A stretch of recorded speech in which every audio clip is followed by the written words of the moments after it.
سورۃ التوبہ آیت نمبر 80۔ قرآن کے اس تبصرے سے واضح تھا کہ اللہ تعالیٰ کو رسول اللہ صلی اللہ علیہ وسلم کا منافقین کے حق میں استغفار کرنا پسند نہیں۔ تاہم جب رئیس المنافقین عبداللہ ابن ابی کا انتقال ہوا تو رسول اللہ صلی اللہ علیہ وسلم نے اس کے بیٹے کی فرمائش پر اس کو کفن دینے کے لیے اپنی قمیص عطا کی اور پھر اس کی نماز جنازہ پڑھانے کے لیے بھی کھڑے ہو گئے۔ اس موقع پر سیدنا عمر نے آپ کو کھینچا اور کہا کہ کیا اللہ تعالیٰ نے آپ کو منافقوں کی نماز پڑھنے سے منع نہیں کیا؟ رسول اللہ نے فرمایا کہ مجھے اس معاملے میں اختیار دیا گیا ہے، اور پھر آپ نے اس کی نماز جنازہ پڑھائی۔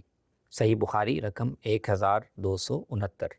اس واقعے سے فہم نص میں اجتہادی اختلاف کی گنجائش کے حوالے سے رسول اللہ صلی اللہ علیہ وسلم کے اسوے کو واضح کرتے ہوئے مولانا ظفر احمد عثمانی لکھتے ہیں، وحاصل اجتہادہ انہ فہم من الآیت اباحۃ الاستغفار لہم وخالفہ فی ذلک عمر وفہم منہ النہی عن الاستغفار ومنع النبی صلی اللہ علیہ وسلم من الصلاة علی عبداللہ بن ابی ولم ينکر النبی صلی اللہ علیہ وسلم ذلک منہ ولکن لم یرجع من اجتہادہ وأقرهم اللہ تعالی علی اجتہادہما حیث لم یعاتب واحدا منہما ولا بین المخطئ من المصیب۔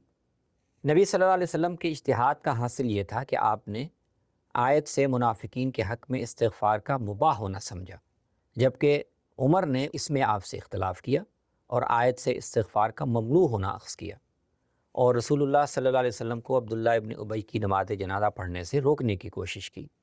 آپ نے یہ اختلاف کرنے پر سیدنا عمر پر کوئی اعتراض نہیں کیا، لیکن اپنے اجتہاد سے بھی رجوع نہیں کیا، اور اللہ تعالیٰ نے بھی ان دونوں کو ان کے اجتہاد پر برقرار رکھا، کیونکہ نہ تو دونوں میں سے کسی کو عتاب کیا اور نہ یہ واضح کیا کہ کس کا اجتہاد غلط تھا اور کس کا صحیح۔ مزید لکھتے ہیں، وَبِهِ تَبَيَّنَ أَنَّ النَّبِيَّ صلی اللہ علیہ وسلم قد كان يجتهد في تاويل النص ويخالفه أصحابه في تاويله ولا ينكره عليهم رسول الله صلی اللہ علیہ وسلم ويقرهم الله تعالی علیہ، لأن الله تعالی لم ينكره في هذه القصة على أحد بين الفريقين، لا على رسول الله صلی اللہ علیہ وسلم ولا على عمر، بل انزل قوله تعالی ولا تصل على أحد منهم مات أبدا ولا تقم على قبره، وهو يحتمل أن يكون نسخا لتخييره السابق ويحتمل أن يكون بيانا لقوله استغفر لهم أو لا تستغفر لهم، أنه لم يكن للتخيير بل للنهي عن الاستغفار على وجه الکنایہ۔ اس واقعے سے خوب واضح ہو جاتا ہے کہ رسول اللہ صلی اللہ علیہ وسلم بعض اوقات قرآن کی آیت کی مراد سمجھنے میں اجتہاد سے کام لیتے تھے، اور آپ کے صحابہ آپ کی سمجھی ہوئی مراد سے اختلاف کرتے تھے، لیکن رسول اللہ صلی اللہ علیہ وسلم اس کی وجہ سے ان پر کوئی اعتراض نہیں کرتے تھے، اور اللہ تعالیٰ بھی اس پر برقرار رکھتے تھے، کیونکہ مذکورہ قصے میں اللہ تعالیٰ نے دونوں فریقوں یعنی رسول اللہ صلی اللہ علیہ وسلم اور سیدنا عمر میں سے کسی پر بھی انکار نہیں کیا، بلکہ اپنا یہ ارشاد نازل کر دیا کہ اے پیغمبر، ان میں سے جو کوئی بھی مرے تم کبھی نہ تو اس کی نماز جنازہ ادا کرنا اور نہ دعا کے لیے اس کی قبر پر کھڑے ہونا۔ یہ ارشاد اس کا بھی محتمل ہے کہ اسے سابقہ تخییر کا ناسخ سمجھا جائے، اور اس کا بھی احتمال رکھتا ہے کہ اسے استغفر لہم او لا تستغفر لہم کی تفسیر قرار دیا جائے، کہ اس سے مراد اختیار دینا نہیں بلکہ کنایے کے اسلوب میں استغفار سے منع کرنا تھا۔ مذکورہ تمام مثالوں سے واضح ہوتا ہے کہ رسول اللہ صلی اللہ علیہ وسلم کے ارشادات کو واجب الاتباع اور قرآن مجید کی تعبیر و تشریح میں حتمی سند تسلیم کرتے ہوئے بھی فقہائے صحابہ قرآن کے بیانات کو اپنے مدعا پر دلالت کے لحاظ سے کلیتاً حدیث نبوی پر منحصر نہیں سمجھتے تھے، بلکہ قرآن کو اپنی جگہ ایک واضح کلام تصور کرتے ہوئے اس کے معنی و مفہوم پر مستقلاً بھی غور کرتے تھے، اور جہاں انہیں قرآن کی کسی آیت اور نبی صلی اللہ علیہ وسلم کے ارشاد یا عمل کے مابین تفاوت محسوس ہوتا، وہ نہ صرف اپنا اشکال آپ کی خدمت میں پیش کرتے تھے بلکہ بعض اوقات اپنے فہم پر اصرار بھی کرتے تھے۔ فقہائے صحابہ کے رجحانات۔ نبی صلی اللہ علیہ وسلم کے حین حیات میں تو خود آپ کی وضاحت یا اللہ تعالیٰ کی طرف سے وحی کی روشنی میں اس کا قطعی فیصلہ ممکن تھا کہ زیر بحث سوال کے حوالے سے مراد الہی کیا ہے، لیکن نبی صلی اللہ علیہ وسلم کی وفات کے بعد صورتحال میں بے اعتبار نوعیت ایک بنیادی فرق یہ واقع ہو گیا کہ اب وضاحت یا تصفیے کے لیے خود رسالت مآب صلی اللہ علیہ وسلم سے رجوع ممکن نہیں تھا، چنانچہ ایک بنیادی سوال پیدا ہوا جس نے آگے چل کر علم اصول فقہ کی ایک محتم بشان بحث کی صورت اختیار کر لی کہ اگر کتاب اللہ میں کسی معاملے سے متعلق کوئی ہدایت ایسے اسلوب میں بیان کی گئی ہو جو فی نفسی ہی واضح ہو اور بظاہر محتمل اور توضیح طلب نہ ہو، جبکہ اسی معاملے سے متعلق کوئی ایسی حدیث رسول اللہ صلی اللہ علیہ وسلم سے نقل کی جائے جو قرآن مجید کے بیان سے ٹکرا رہی ہو، تو ایسی صورت میں کیا موقف اختیار کیا جائے؟ عہد نبوی کے بعد کی صورتحال میں قرآن اور حدیث پہ بظاہر دکھائی دینے والے تفاوت کی توجیہ کے حوالے سے علمی و عقلی طور پر دو مساوی امکانات کی گنجائش پیدا ہو گئی تھی۔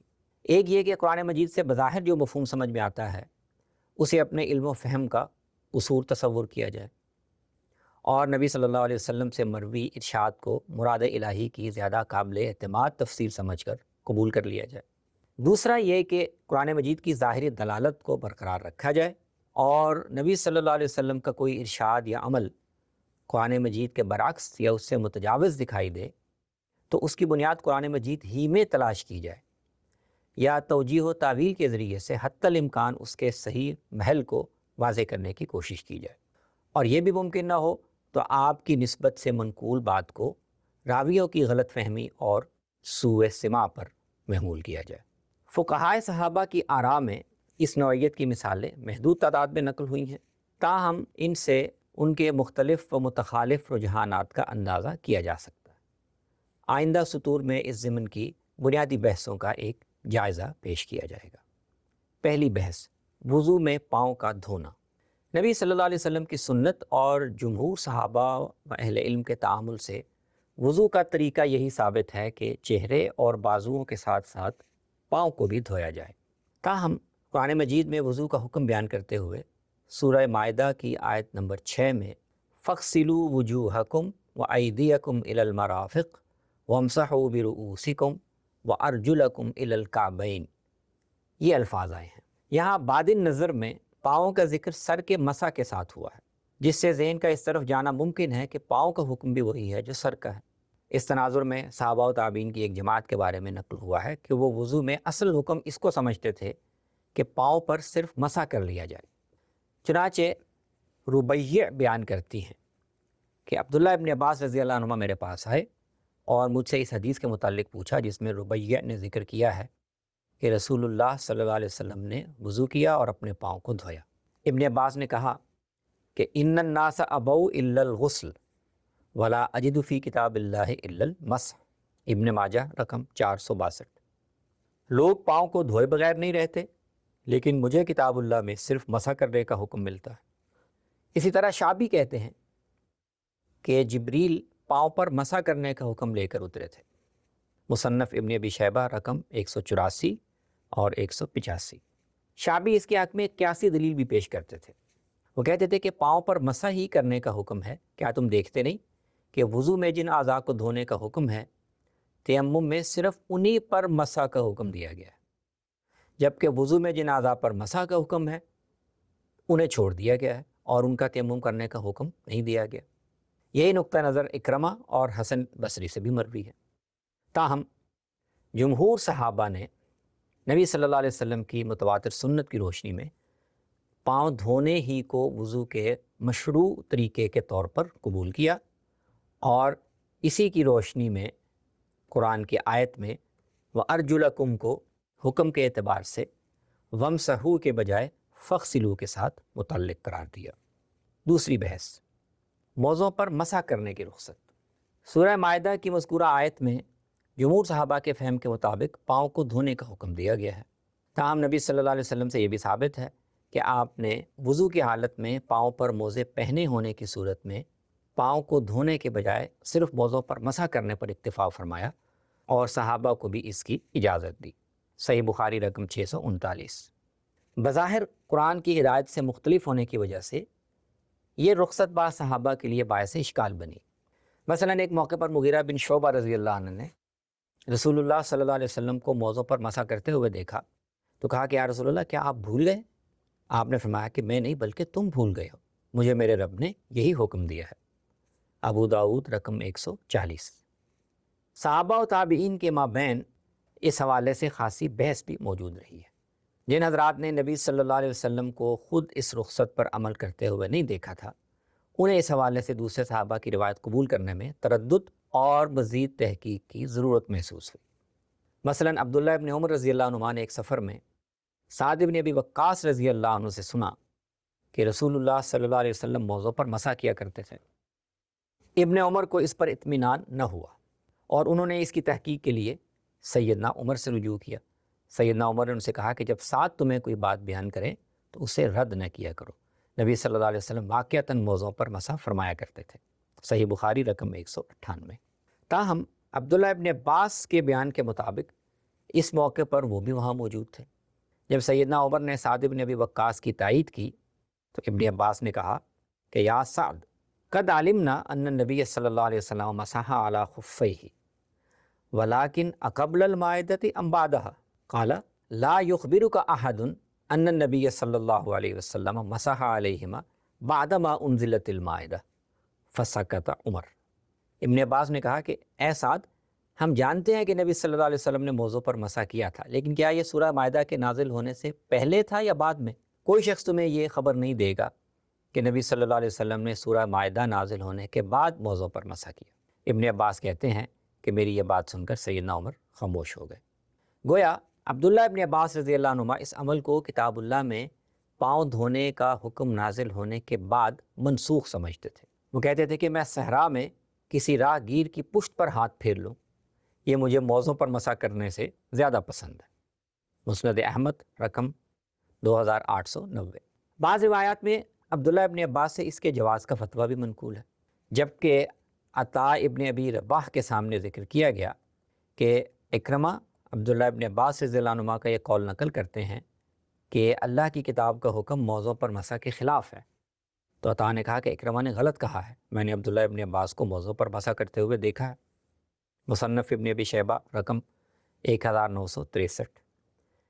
اس سے اندازہ ہوتا ہے کہ ابن عباس رضی اللہ عنہ بھی غالباً صحیح صورتحال واضح ہونے کے بعد موضوع پر مسح کی رخصت پر عمل کرنے لگے تھے۔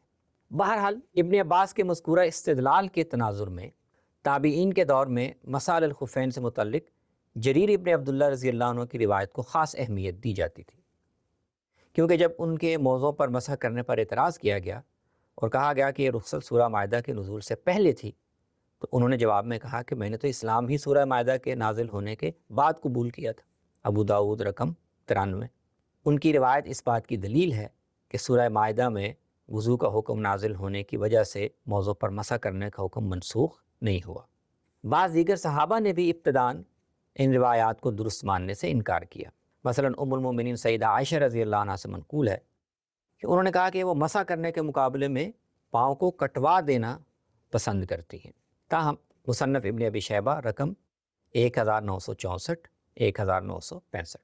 تاہم بعد میں سیدہ عائشہ کو غالباً مستند روایات سے اس کی اطلاع ملی اور وہ قائل ہو گئی۔ چنانچہ شریح ابن ہانی نے ان سے اس کے متعلق سوال کیا تو ام المومنین نے کہا کہ اس کے بارے میں علی ابن ابی طالب سے پوچھو، کیونکہ وہ سفر میں رسول اللہ صلی اللہ علیہ وسلم کے ساتھ جایا کرتے تھے اور اس کے متعلق مجھ سے زیادہ علم رکھتے ہیں۔ صحیح مسلم رقم 556۔ تابعین کے ہاں بھی اس حوالے سے تردد کی کیفیت دیکھنے کو ملتی ہے۔ مثلاً زر ابن حبیش صفوان ابن اسال مرادی رضی اللہ عنہ کے پاس گئے اور کہا کہ میرے دل میں موضوع پر مسح کے بارے میں کھٹک ہے، اور آپ رسول اللہ صلی اللہ علیہ وسلم کے اصحاب میں سے ہیں، تو کیا آپ نے اس کے متعلق نبی صلی اللہ علیہ وسلم سے کوئی بات سنی ہے؟ صفوان نے کہا کہ ہاں، آپ ہمیں ہدایت فرماتے تھے کہ سفر کی حالت میں ہم 3 دن اور 3 راتوں تک موزے نہ اتارا کریں۔ مسند احمد رقم 17832۔ اسی طرح یحییٰ ابن ابی اسحاق کا بیان ہے کہ انس ابن مالک رضی اللہ عنہ نے موضوع پر مسح کے جواز کا فتویٰ دیا، تو میں نے پوچھا کہ کیا آپ نے یہ بات نبی صلی اللہ علیہ وسلم سے سنی ہے؟ انہوں نے کہا کہ نہیں، لیکن میں نے اپنے معتمد ساتھیوں کو یہ کہتے ہوئے سنا ہے کہ موضوع پر مسح کرنا درست ہے۔ مصنف ابن ابی شیبہ رقم 1895۔ تیسری بحث، بیوگی کی صورت میں حاملہ خاتون کی عدت۔ قرآن مجید میں بیوہ کی عدت 4 ماہ 10 دن اور حاملہ کی عورت کی عدت جسے طلاق دے دی جائے وضع حمل بیان کی گئی ہے۔ لیکن اگر کوئی خاتون حاملہ ہونے کی حالت میں بیوہ ہو جائے تو اس کے لیے کیا حکم ہوگا؟ آیا وہ بچہ جنم دینے کے بعد عدت سے فارغ ہو جائے گی یا اسے 4 ماہ 10 دن پورے ہونے تک مزید انتظار کرنا ہوگا؟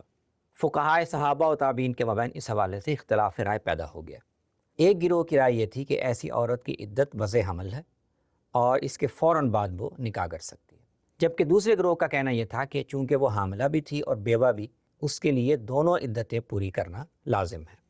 عبداللہ ابن مسعود رضی اللہ عنہ پہلے گروہ سے تعلق رکھتے تھے اور ان کا استدلال یہ تھا کہ سورہ طلاق میں حاملہ کے لیے وضع حمل کو عدت مقرر کرنے کی ہدایت سورہ بقرہ کے بعد نازل ہوئی ہے، اور اس نے بیوہ کے لیے 4 ماہ 10 دن کی عدت کے حکم میں جزوی طور پر ترمیم کر دی ہے۔ صحیح بخاری رقم 4910۔ گویا ان کے فہم کے مطابق سورہ بقرہ میں اللہ نے بیوہ کے لیے کسی تفصیل کے بغیر مطلقاً یہ حکم بیان کیا تھا، لیکن سورہ طلاق میں حاملہ کی عدت بیان کر کے یہ واضح کر دیا کہ حاملہ کا حکم سابقہ ہدایت سے مختلف ہے۔ اس بحث کا اہم نقطہ یہ تھا کہ بعض روایات میں خود نبی صلی اللہ علیہ وسلم سے ایک وضاحت منقول ہے جو مذکورہ رائے کی تائید کرتی ہے، اور متعدد صحابہ نے جن کی رائے پہلے بیوہ حاملہ کو 2 عدتوں کا پابند قرار دینے کی تھی، یہ روایات سامنے آنے کے بعد اپنی رائے سے رجوع کر لیا۔ مثلا عبد الکریم ابن ابی المخارق کی روایت ہے کہ ایک عورت نے سیدنا عمر سے استفسار کیا کہ میں حاملہ تھی اور شوہر کی وفات کے بعد عدت پوری ہونے سے پہلے میں نے بچے کو جنم دے دیا، تو اب میرے لیے کیا حکم ہے؟ سیدنا عمر نے کہا کہ تمہیں دونوں عدتوں میں سے دوسری عدت بھی پوری کرنی ہوگی۔ وہ عورت ابی ابن کعب کے پاس گئی اور انہیں یہ واقعہ بتایا۔ ابی ابن کعب نے کہا کہ واپس جاؤ اور عمر کو بتاؤ کہ ابی ابن کعب نے کہا ہے کہ تمہاری عدت پوری ہو چکی ہے۔ سیدنا عمر نے یہ سن کر ابی ابن کعب کو بلایا اور پوچھا کہ کیا تم نے یہ بات کہی ہے؟ ابی ابن کعب نے کہا کہ ہاں، میں نے رسول اللہ صلی اللہ علیہ وسلم سے وَأُولَاتُ الْأَحْمَالِ أَجَلُهُنَّ أَن يَضَعْنَ حَمْلَهُنَّ اس کے متعلق پوچھا تھا کہ کیا بیوہ کی عدت بھی یہی ہوگی؟ آپ نے فرمایا کہ ہاں۔ چنانچہ سیدنا عمر نے اس عورت سے کہا کہ یہ بات سن لو اور اس کے مطابق عمل کرو۔ مصنف عبد الرزاق رقم 11717۔ اسی طرح عبداللہ ابن عباس رضی اللہ عنہ کے بارے میں مروی ہے کہ وہ حاملہ عورت کے بارے میں جو بیوہ ہو جائے یہ رائے رکھتے تھے کہ اگر وہ 4 ماہ 10 دن سے پہلے ولادت سے فارغ ہو جائے تو بھی اسے 4 ماہ 10 دن کی مدت پوری کرنی ہوگی۔ ایک موقع پر ایک خاتون نے ان سے استفسار کیا تو انہوں نے اس کو یہی جواب دیا۔ اس پر ان کے اور ابو ہریرہ رضی اللہ عنہ اور ابو سلمہ ابن عبد الرحمن کے مابین اس پر بحث ہو گئی، تو ابن عباس نے مسئلے کی تحقیق کے لیے اپنے غلام قریب کو ام المومنین ام سلمہ رضی اللہ عنہ کے پاس بھیجا۔ انہوں نے بتایا کہ سبیعہ اسلمیہ حالت حمل میں بیوہ ہو گئی تھی اور اس کے 40 دن کے بعد انہوں نے بچے کو جنم دے دیا۔ پھر انہیں نکاح کا پیغام ملا تو رسول اللہ صلی اللہ علیہ وسلم نے ان کا نکاح کر دیا تھا۔ صحیح بخاری رقم 4909۔ چنانچہ ابن عباس نے اس عورت سے کہا کہ یہ بات سن لو۔ مصنف عبد الرزاق رقم 11725۔ تاہم صحابہ و تابعین کی ایک جماعت ایسی عورت کے لیے دونوں عدتیں لازم ہونے کے موقف پر قائم رہی۔ روایات میں اس کی تفصیل منقول نہیں کہ یہ حضرات سبیعہ اسلمیہ کے واقعے میں نبی صلی اللہ علیہ وسلم کے فیصلے کی کیا توجیہ کرتے تھے، تاہم بعض قرائن سے معلوم ہوتا ہے کہ وہ اس روایت کی صحت کے بارے میں عدم اطمینان کا اظہار کرتے تھے۔ چنانچہ محمد ابن سیرین کہتے ہیں کہ میں ایک مجلس میں تھا جس میں عبد الرحمن ابن ابی لیلہ موجود تھے۔ انہوں نے کہا کہ حاملہ اگر بیوہ ہو جائے تو وہ دونوں عدتیں پوری کرنے کے بعد حلال ہوگی۔ میں نے سبیعہ اسلمیہ کی حدیث کا ذکر کیا جو عبداللہ ابن عتبہ نے نقل کی ہے۔ ابن ابی لیلہ کے اصحاب نے مجھے ٹہوکا دیا، میں سمجھ گیا کہ وہ اس روایت کی صحت کے متعلق تحفظات رکھتے ہیں۔ چنانچہ میں نے کہا کہ عبداللہ ابن عتبہ مسجد کے کونے میں موجود ہیں اور اگر میں ان کی طرف جھوٹ منسوب کروں تو پھر تو میں بڑا ہی جسارت مند ہوں۔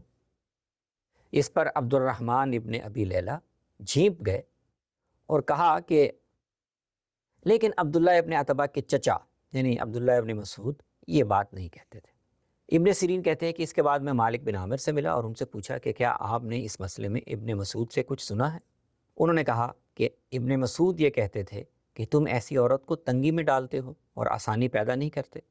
سورہ طلاق سورہ بقرہ کے بعد نازل ہوئی تھی۔ صحیح بخاری رقم 4910۔ چوتھی بحث، طلاق مغلظہ کی صورت میں دوران عدت نفقہ اور رہائش کا حکم۔ سورہ طلاق میں اللہ تعالیٰ نے شوہروں کو ہدایت فرمائی ہے کہ وہ اگر اپنی بیویوں کو طلاق دیں تو فوراً انہیں ان کے گھروں سے نکال نہ دیں، بلکہ دوران عدت میں انہیں اپنی استطاعت کے مطابق رہائش مہیا کریں۔ سورۃ الطلاق آیت نمبر 1۔ اسلوب سے بظاہر یہی مفہوم ہوتا ہے کہ یہ طلاق کی نوعیت سے قطع نظر عدت کے حوالے سے دی گئی ایک ہدایت ہے، اور عدت گزارنے والی تمام خواتین اس عرصے میں رہائش اور نفقہ کی حقدار ہیں۔ فقہائے صحابہ کے ایک گروہ کی، جن میں سیدنا عمر اور ابن مسعود رضی اللہ عنہما شامل ہیں، یہی رائے تھی، اور وہ شوہر کو طلاق مغلظہ کے بعد عدت گزارنے والی بیوی کو بھی رہائش اور نفقہ فراہم کرنے کا ذمہ دار قرار دیتے تھے۔ تاہم سیدنا عمر کے دور میں یہ مسئلہ زیر بحث آیا تو ایک خاتون صحابیہ فاطمہ بنت قیس نے یہ روایت بیان کی کہ ان کے خامند نے انہیں 3 طلاقیں دے دی، تو رسول اللہ صلی اللہ علیہ وسلم نے فیصلہ فرمایا کہ عدت کے دوران میں ان کا نفقہ یا رہائش خامند کے ذمے نہیں ہے۔ آپ نے انہیں عدت گزارنے کے لیے اپنے شوہر کا گھر چھوڑ کر ایک دوسرے گھر میں منتقل ہو جانے کا حکم دیا۔ صحیح مسلم رقم 3697، 3698۔ فاطمہ بنت قیس کی اس روایت کے حوالے سے فقہائے صحابہ و تابعین میں شدید اختلاف پیدا ہو گیا۔ سیدنا عمر نے اس روایت کو درست تسلیم کرنے سے انکار کر دیا اور فرمایا کہ ہم کتاب اللہ کو اور رسول اللہ صلی اللہ علیہ وسلم کی سنت کو ایک عورت کی بات پر نہیں چھوڑ سکتے جس کو پتہ نہیں بات یاد بھی رہی یا نہیں رہی۔ ایسی عورت کو رہائش بھی ملے گی اور نفقہ بھی۔ سیدنا عمر نے سورہ طلاق کی یہ آیت پڑھی، لا تخرجوہن من بیوتہن ولا یخرجن، صحیح مسلم رقم 3710۔ سیدہ عائشہ نے فاطمہ بنت قیس کی روایت کو رد تو نہیں کیا، لیکن یہ فرمایا کہ اس واقعے میں نبی صلی اللہ علیہ وسلم نے فاطمہ کو اپنے شوہر کے گھر سے دوسری جگہ منتقل ہونے کا حکم اس لیے دیا تھا کہ وہ زبان کی تیز تھی اور اس کے سسرال والے اس سے تنگ تھے، اس لیے آپ نے اسے ایک دوسرے گھر میں عدت گزارنے کے لیے کہا۔ مروان ابن الحکم کی امارت کے دور میں ان کے سامنے فاطمہ بنت قیس کا یہی واقعہ پیش کیا گیا تو انہوں نے اسے قبول کرنے سے انکار کر دیا اور کہا کہ یہ حدیث ہم نے صرف ایک عورت سے سنی ہے، اس لیے ہم اس کے مقابلے میں اسی بات پر قائم رہنا پسند کرتے ہیں جس پر ہم نے لوگوں کو پایا ہے۔ جب فاطمہ بنت قیس کو مروان کے اس تبصرے کی خبر پہنچی تو انہوں نے کہا کہ میرے اور تمہارے مابین قرآن حاکم ہے۔ اللہ تعالیٰ نے بیوی کو گھر سے نہ نکالنے کی وجہ یہ بیان فرمائی ہے کہ ممکن ہے اللہ تعالیٰ اس کے بعد دونوں کے مابین موافقت کی کوئی صورت پیدا فرما دے۔ یہ بات رجی طلاق کے بارے میں تو درست ہے، لیکن 3 طلاق کے بعد موافقت کی کون سی صورت نکل سکتی ہے؟ صحیح مسلم رقم 3704۔ یوں فاطمہ نے یہ واضح کرنے کی کوشش کی کہ ان کی بیان کردہ روایت قرآن کے خلاف نہیں بلکہ اس کے مطابق۔ 5ویں بحث، ہم بستری سے پہلے طلاق کی صورت میں مہر مثل کا مسئلہ۔ معقل بن سنان الاشجعی روایت کرتے ہیں کہ رسول اللہ صلی اللہ علیہ وسلم نے ان کے قبیلے کی ایک عورت بروا بنت واشق کے بارے میں، جس کا خاوند فوت ہو گیا تھا اور نکاح میں اس کے مہر کی مقدار مقرر نہیں کی گئی تھی، یہ فیصلہ فرمایا کہ اس کو اتنا ہی مہر دیا جائے جتنا اس کے خاندان کی عورتوں کو عام طور پر دیا جاتا ہے۔ ابو داؤد رقم 2116۔ صحابہ کے دور میں یہ مسئلہ زیر بحث آیا تو مذکورہ حدیث کے بارے میں ان کے مابین اختلاف پیدا ہو گیا۔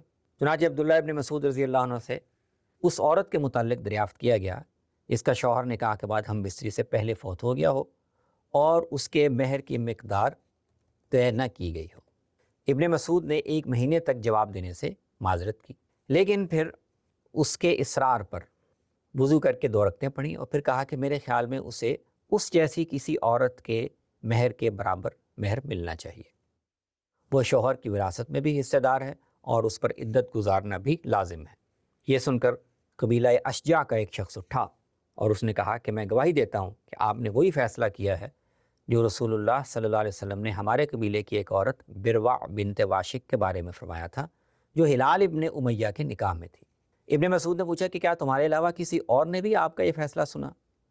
اس نے کہا کہ ہاں۔ چنانچہ وہ اپنی قوم کے کچھ لوگوں کو لے کر آیا جنہوں نے اس بات کی گواہی دی۔ شابی کہتے ہیں کہ لوگوں نے ابن مسعود کو کبھی اتنا خوش نہیں دیکھا جتنا وہ اس موقع پر ہوئے جب ان کا فیصلہ نبی صلی اللہ علیہ وسلم کے فیصلے کے موافق نکلا۔ مصنف عبد الرزاق رقم 11367۔ تاہم سیدنا علی نے اس روایت کو قبول نہیں کیا بلکہ فرمایا کتاب اللہ کے خلاف قبیلہ اشجع کے ایک بدو کی بات قبول نہیں کی جا سکتی۔ بہقی السنن الکبریٰ رقم 14424۔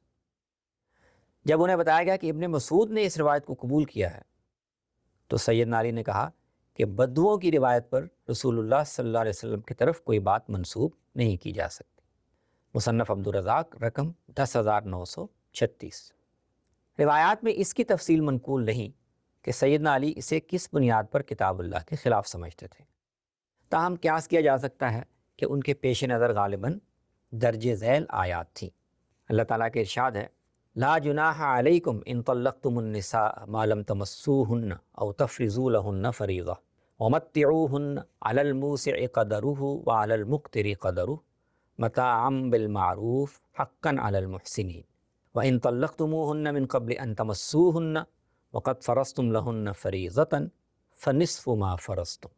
البقرہ آیت نمبر 236 اور 237۔ اگر تم اپنی بیویوں کو ایسی حالت میں طلاق دینا چاہو کہ تم نے ان سے ہم بستری نہ کی ہو یا ان کے لیے مہر کی رقم مقرر نہ کی ہو تو تم پر کوئی گناہ نہیں، البتہ انہیں بوقت رخصت کچھ سامان دے دو، فراخی رکھنے والے پر اس کی استطاعت کے بقدر اور تنگ دست پر اس کی گنجائش کے مطابق۔ دستور کے مطابق سامان دینا چاہیے اور یہ اچھا برتاؤ کرنے والوں پر لازم ہے۔ اور اگر تم ان کے ساتھ ہم بستری سے پہلے انہیں طلاق دے دو جب کہ تم نے ان کے مہر کی رقم مقرر کی ہوئی ہو تو پھر جو رقم تم نے طے کی ہے اس کا نصف ادا کیا جائے۔ ان میں سے پہلی آیت میں اللہ تعالیٰ نے فرمایا کہ اگر بوقت نکاح مہر کی مقدار طے نہ کی گئی ہو یا ہم بستری سے پہلے طلاق دینے کی نوبت آ جائے تو دونوں صورتوں میں مطلقہ کو حسب استطاعت بوقت رخصت کچھ سامان دے دیا جائے۔ یہاں مہر کی ادائیگی کا ذکر نہیں، اور اس سے یہ سمجھنا بظاہر بہت قرین قیاس ہے کہ ایسی صورت میں صرف سامان رخصت دینا ہی کافی ہے، مہر ادا کرنا لازم نہیں۔ دوسری آیت میں فرمایا کہ اگر قبل از مجامع طلاق دے دی جائے جبکہ بوقت نکاح مہر کی مقدار مقرر کر لی گئی تھی تو ایسی صورت میں نصف مہر کی ادائیگی لازم ہوگی۔ یہاں وقت فرضتم لہن فریضۃً کی قید سے مزید یہ مفہوم ہوتا ہے کہ مہر کی مقدار طے ہونے کی صورت میں تو نصف مہر کی ادائیگی لازم ہے، لیکن اگر مقدار طے نہ کی گئی ہو تو جیسا کہ پہلی آیت میں کہا گیا سامان رخصت دے دینا کافی ہوگا۔ چھٹی بحث، بوقت ضرورت عارضی نکاح کی اجازت۔ نبی صلی اللہ علیہ وسلم نے مختلف غزوات کے موقع پر صحابہ کی درخواست پر انہیں محدود مدت کے لیے مقامی عورتوں سے نکاح کی اجازت دی تھی۔ صحیح مسلم رقم 1404 سے 1416۔ صحابہ آپ کے زمانے میں اور آپ کے بعد سیدنا عمر رضی اللہ عنہ کے زمانے تک اس رخصت سے فائدہ اٹھاتے رہے، تاہم جب سیدنا عمر کا عہد خلافت آیا تو انہوں نے اس رخصت کو ختم کر دینے کا فیصلہ کیا اور اعلان کر دیا کہ 2 متع نبی صلی اللہ علیہ وسلم کے زمانے میں کیے جاتے تھے، لیکن میں ان دونوں سے منع کرتا ہوں، اور جو شخص ایسا کرے گا اس کو سزا دوں گا، ایک متعۃ الحج اور دوسرا متعۃ النساء۔ ابو عوانہ المسند الصحیح المخرج علی صحیح مسلم رقم 3809۔ اس فیصلے کے تناظر میں صحابہ کے مابین 2 رجحان سامنے آئے۔ جمہور صحابہ نے سیدنا عمر کے فیصلے سے اتفاق کیا اور یہ نقطہ نظر اختیار کیا کہ متع کی اجازت ان خاص مواقع کے لیے تھی جن میں نبی صلی اللہ علیہ وسلم نے اس کی اجازت دی تھی، لیکن جب آپ نے اس سے منع کر دیا تو اس کے بعد یہ اباحت باقی نہیں رہی۔ یہ موقف رکھنے والے صحابہ میں سیدنا علی رضی اللہ عنہ کا نام نمایاں ہے۔ صحیح مسلم رقم 1406 1407۔ تاہم بعض صحابہ جن میں عبداللہ ابن عباس رضی اللہ عنہ کا نام زیادہ معروف ہے، مخصوص شرائط کے ساتھ عارضی نکاح کی اجازت کے باقی ہونے کے قائل تھے۔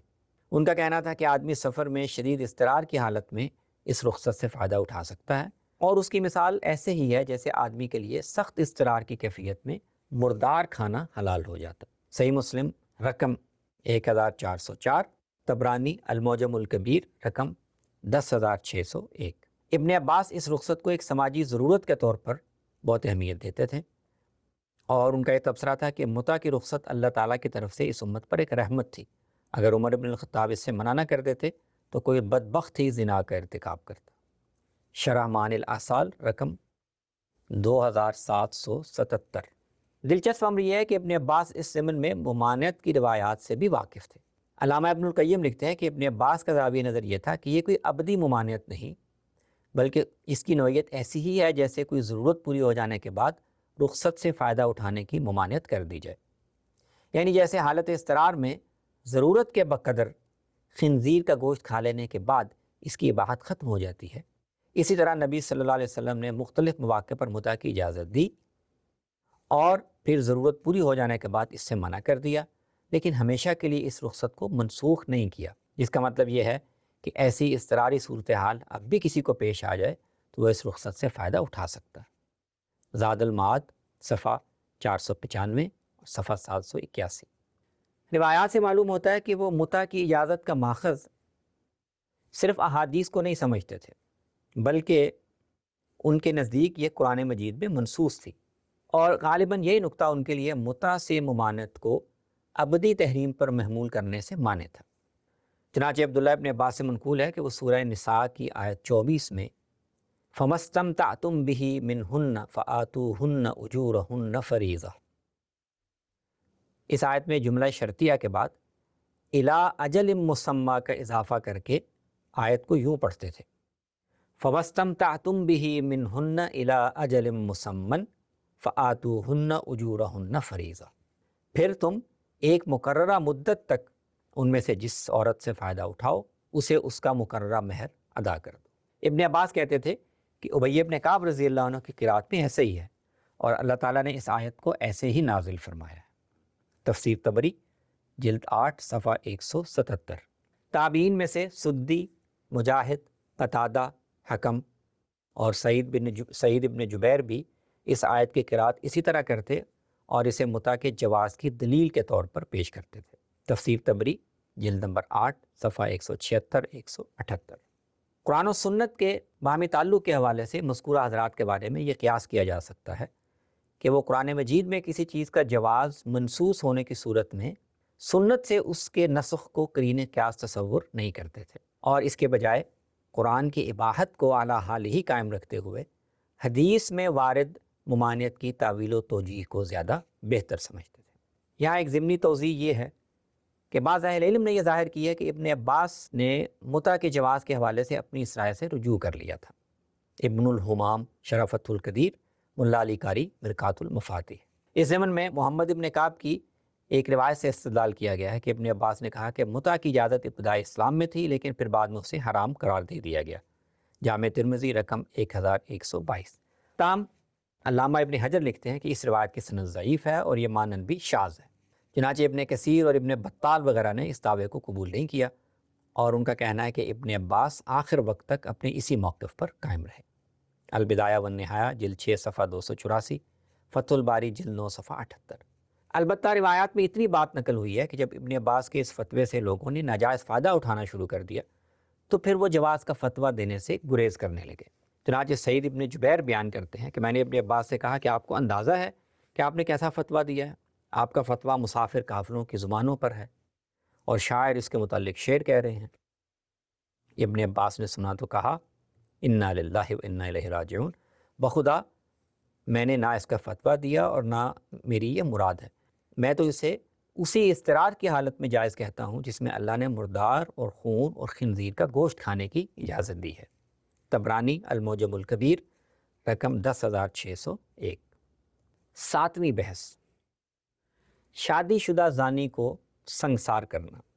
سنت کے ایسے احکام جن میں قرآن پر زیادت پائی جاتی ہے، ان میں ایک اہم مسئلہ رجم کی سزا کا ہے۔ جیسا کہ معلوم ہے قرآن مجید میں بدکاری کی سزا کسی تفصیل و امتیاز کے بغیر 100 کوڑے بیان کی گئی ہے۔ تاہم نبی صلی اللہ علیہ وسلم سے قولاً و فعلاً شادی شدہ زانی کو سنگسار کرنا بھی ثابت ہے۔ اس حوالے سے عبادہ بن صامت رضی اللہ عنہ کی نقل کردہ قولی حدیث میں تو نبی صلی اللہ علیہ وسلم نے شادی شدہ کے لیے 100 کوڑے اور رجم یعنی دونوں سزائیں بیان کی، لیکن اس نوعیت کے سبھی مقدمات میں عملاً آپ سے مجرم کو صرف سنگسار کرنا منقول ہے۔ قرآن کی ہدایت اور سنت سے ثابت حکم کے باہمی تعلق کے حوالے سے فقہائے صحابہ میں بنیادی طور پر 2 زاویہ ہائے نظر منقول ہیں۔ سیدنا عمر سے یہ منقول ہے کہ وہ رجم کی سزا کا ماخذ خود قرآن ہی میں نازل ہونے والے ایک حکم کو قرار دیتے تھے۔ چنانچہ انہوں نے کہا کہ یہ آیت قرآن میں نازل ہوئی تھی جسے ہم نے پڑھا اور اچھی طرح سمجھا، اور اس کے مطابق نبی صلی اللہ علیہ وسلم نے بھی رجم کی سزا دی، اور آپ کے بعد ہم نے بھی یہ سزا نافذ کی ہے۔ انہوں نے اس خدشے کا بھی اظہار کیا کہ کچھ وقت گزرنے کے بعد لوگ یہ کہنا شروع کر دیں گے کہ ہم اللہ کی کتاب میں رجم کی آیت کو موجود نہیں پاتے اور یوں اللہ کے نازل کردہ ایک فریضے کو ترک کر دیں گے۔ صحیح بخاری رقم 6473۔ بعض روایات کے مطابق انہوں نے یہ بھی کہا کہ اگر لوگوں کے اس الزام کا ڈر نہ ہوتا کہ عمر نے کتاب اللہ میں اضافہ کر دیا ہے تو میں رجم کی آیت کو اللہ کی کتاب میں لکھوا دیتا۔ ابو داؤد رقم 3897۔ ایک روایت کے مطابق سیدنا عمر نے کہا کہ یہ آیت اللہ کی کتاب میں نازل ہوئی تھی اور ہم نے اسے پڑھا تھا، لیکن نبی صلی اللہ علیہ وسلم کے ساتھ قرآن کا جو بہت سا حصہ چلا گیا اس میں یہ آیت بھی چلی گئی۔ لیکن اس کے حکم الہی ہونے کی نشانی یہ ہے کہ نبی صلی اللہ علیہ وسلم نے بھی رجم کیا، ابو بکر نے بھی رجم کیا، اور ان دونوں کے بعد میں نے بھی رجم کی سزا دی ہے۔ مصنف عبدالرزاق رقم 12937۔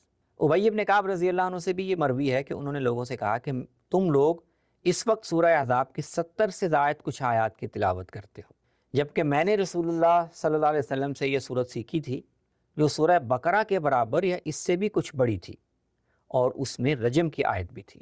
مسند احمد رقم 20762۔ اسی طرح زید بن ثابت رضی اللہ عنہ نے ایک موقع پر مروان کی مجلس میں کہا کہ ہم الشیخ والشیخۃ اذا زنیا فرجموہما البتہ یہ آیت پڑھا کرتے تھے۔ مروان نے کہا کہ کیا ہم اسے مصحف میں درج نہ کر لیں؟ زید نے کہا کہ نہیں، دیکھتے نہیں کہ جوان شادی شدہ مرد و عورت بھی اگر زنا کریں تو انہیں رجم کیا جاتا ہے۔ پھر انہوں نے بتایا کہ یہی بات نبی صلی اللہ علیہ وسلم کی حین حیات میں صحابہ کے مابین زیر بحث آئی تو سیدنا عمر نبی صلی اللہ علیہ وسلم کی خدمت میں حاضر ہوئے اور عرض کی کہ یا رسول اللہ مجھے رجم کی آیت لکھوا دیجئے، لیکن آپ نے فرمایا کہ میں ایسا نہیں کر سکتا۔ بہقی السنن الکبریٰ رقم 16690، نسائی السنن الکبریٰ رقم 7148۔ اس کے برخلاف سیدنا علی سے یہ مروی ہے کہ وہ رجم کی سزا کا ماخذ نبی صلی اللہ علیہ وسلم کی سنت کو سمجھتے تھے۔ چنانچہ ان کے سامنے شراحہ ہمدانیہ کا مقدمہ پیش کیا گیا جو ایک شادی شدہ خاتون تھی اور بدکاری کی مرتکب ہوئی تھی، تو انہوں نے جمعرات کے روز اسے 100 کوڑے لگوائے اور پھر جمعہ کے روز اسے سنگسار کر دیا۔ ان سے کہا گیا کہ آپ نے اس کو 2 سزائیں کیوں دی؟ تو سیدنا علی نے جواب میں فرمایا کہ جلدتھا بکتاب اللہ ورجمتھا بسنت رسول اللہ، مسند احمد رقم 1285۔ میں نے اس کو اللہ کی کتاب کے مطابق کوڑے لگوائے اور رسول اللہ کی سنت کے مطابق رجم کیا۔ عبداللہ ابن عباس رضی اللہ عنہ سے منقول ہے کہ اللہ تعالیٰ نے الزانیۃ والزانی کی آیت نازل کی ہے، جبکہ مرد و عورت اگر محسن ہوں تو ان کے لیے حکم یہ ہے کہ انہیں نبی صلی اللہ علیہ وسلم کی سنت کی روح سے رجم کر دیا جائے۔ طبری جامع البیان جلد 4 صفحہ 297، بہقی السنن الکبریٰ رقم 16691۔ تاہم ایک دوسری روایت میں ابن عباس سے یہ بھی مروی ہے کہ جو شخص رجم کا انکار کرتا ہے وہ غیر شعوری طور پر قرآن کا انکار کرتا ہے، کیونکہ اللہ تعالیٰ نے فرمایا ہے کہ یا اہل الکتاب قد جاءکم رسولنا یبین لکم کثیرا مما کنتم تخفون من الکتاب، اے اہل کتاب تمہارے پاس ہمارا رسول آیا ہے جو تمہارے لیے تورات کی ان بہت سی باتوں کو ظاہر کرتا ہے جنہیں تم چھپاتے تھے۔ ابن عباس نے کہا کہ رجم کا حکم بھی انہی امور میں سے ہے جنہیں اہل کتاب چھپاتے تھے۔ نسائی السنن الکبریٰ رقم 7162۔ گویا ابن عباس قرآن مجید میں واضح طور پر رجم کا حکم نازل ہونے کے قائل نہیں تھے اور اس کے بجائے اسے اشارتاً قرآن میں مذکور مانتے اور اس کا اصل ماخذ نبی صلی اللہ علیہ وسلم کے ارشادات کو قرار دیتے تھے۔ یہ سوال بھی بعض حضرات کے ذہنوں میں پیدا ہوا کہ رجم کے معاملے میں نبی صلی اللہ علیہ وسلم کا یہ عمل قرآن میں زنا کی سزا نازل ہونے سے پہلے کا تو نہیں؟ چنانچہ ابو اسحاق شیبانی بیان کرتے ہیں کہ میں نے عبداللہ ابن ابی اوفا رضی اللہ عنہ سے دریافت کیا کہ کیا رسول اللہ صلی اللہ علیہ وسلم نے رجم کیا؟ انہوں نے کہا ہاں۔ میں نے پوچھا کہ سورہ نور کے نازل ہونے سے پہلے یا اس کے بعد؟ انہوں نے کہا مجھے معلوم نہیں۔ صحیح بخاری رقم 6460۔ وعلیکم السلام۔